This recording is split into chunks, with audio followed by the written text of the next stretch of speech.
Hi, Tom Strasser here, and I want to talk to you today about learning to love ourselves. Love yourself. We've been told for many centuries, for millennia actually, that we should love our brother as ourself, as Buddha said. Jesus said we should love our neighbor as ourself. And now we begin to see this, that they're not just telling us that we should love everybody else, we should love other people. Of course we should. But they're telling us we're only capable of giving or receiving love as we love ourselves. We have to learn to love ourselves in a healthy way, not an egotistical love that puts us above other people, that makes us discount other people, but a love that really takes care of us. So we have to understand that love, when we're looking at love your neighbors yourself, what we're talking about is love. It's an active and healthy concern for a person's well being, an active and healthy concern for someone's well being. That's what it is. So we can see how we should have this active and healthy concern for our own well being. Of course, we should. So we can learn to love ourselves. And this is a three-step process. If we want to look at it, we can realize we should love ourselves. We can realize that we want to do this in a healthy way. But then how do we do it? Well, the three steps is we have to know ourselves, then we have to accept ourselves, and that will lead to loving ourselves. Know yourself, accept yourself, love yourself. Know yourself, not easy. We want to know what makes us the way we are, what got us to this point in life, whether I'm 20 years old or 70 years old. What makes me feel, think, and react the way I do? What makes me discomfort in here? What brings me discomfort? What brings me chaos here in my mind? What keeps me awake at night when I can't sleep? What gives me problems? Why do I have problems with other people? Why do I let other people dictate the way I feel? Why do I let them push my buttons? We have to look at all these things. Know ourselves. We have to look at what makes us fearful, what makes us angry, what makes us anxious.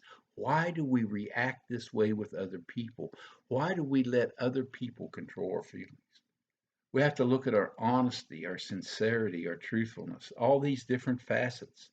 And when we do that, we often, to make an honest survey of that, we need to pause for a few minutes before we start and ask this inner spirit for help. This inner spirit to help us see how it affects our relationships, how it affects our mind, how it affects our feelings. Help us see these things in an honest and truthful way because we're looking at something that's going to transform our life. So we pray and we look at these things. And then we look at these, as we're looking at these, we look at the difference between mistakes and patterns. Everybody's going to make mistakes. I don't care where you are in this life, how many years you've tried to lead this spiritual path, we're going to make mistakes. Because, see, if God would have wanted us perfect, He could have made us perfect. He could have zapped us into perfect beings. But He didn't do that for a reason. He gave us free will choice, He gave us this wonderful mind, and He gave us this divine spark within us, our divine inheritance. He gave us those three things. So we could learn from experience and slowly grow and choose whether we wanted to share this life with Him or not. Then, as we learn to, if we choose to share this life, then we can start to look at this from a different viewpoint. We start to see a different way of looking at this. And we accept ourselves. We are human beings. We will make mistakes. That's okay. But we learn to look at the patterns. What makes me so sensitive and so afraid of other people that I will change what I believe or what I think or what I say so that they will like me? What makes me have to take selfies of myself and post them out here so people will tell me, oh, you look nice, your hair's nice, or whatever it is? Why am I so insecure? And the reason why, quite often, is I haven't found this connection. So, as I'm going through this self evaluation, this appraisal, I really have to look at the why I do these things and to look at the patterns. Because, see, the mistakes, we're going to do them, but patterns are difficult to overcome, and we need to identify the patterns of behavior that keep giving us pain and chaos and discomfort. Then when we do that, then we can move to that second phase, accept ourselves the way we are. We are a human being. As I said, we're not perfect. We're not going to be perfect, but we're a child of God. We have this divine spark, this divine inheritance that will lead us to change and be ever better and lead us ever closer to our divine parent. We are a child of God. We are a child of God. A child. We're not an adult, somebody of a higher power. We are a child.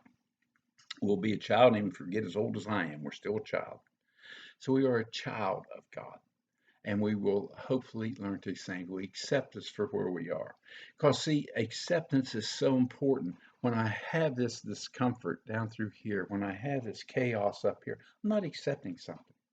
And I have to learn to accept this, everything about me. I am the way I am, but that doesn't mean I have to stay that way. I can change. I can find a different life. I can improve. I can improve my feelings, my mind, my relationships. I can improve all these things. I can change. I can find this connection and work on this connection of this transforming power inside me, and I can change. And I can learn to love myself, really to have that active and healthy concern for my own well being. Now, stop and look when we have this wonderful feeling of value, when we are all right with ourselves and we are okay, and know we're going to make mistakes, but it's just part of being human, and we're okay with ourselves, then we don't make these relationships on the basis of need. I don't need that person to approve of me. I don't need them to say, oh, you look nice, you do this. I don't need to give them the power over me that they can control my feelings. I'm okay by myself. Learn to love yourself. Learn to have that active and healthy concern for your own well being. It will change your life. It will change the way you sleep at night. It will change your relationships. It will change everything about your life when we honestly realize and sincerely realize that we have a value. We are a child of God. We are in a human experience, learning each time when we make mistakes, we learn from it and grow. So love yourself.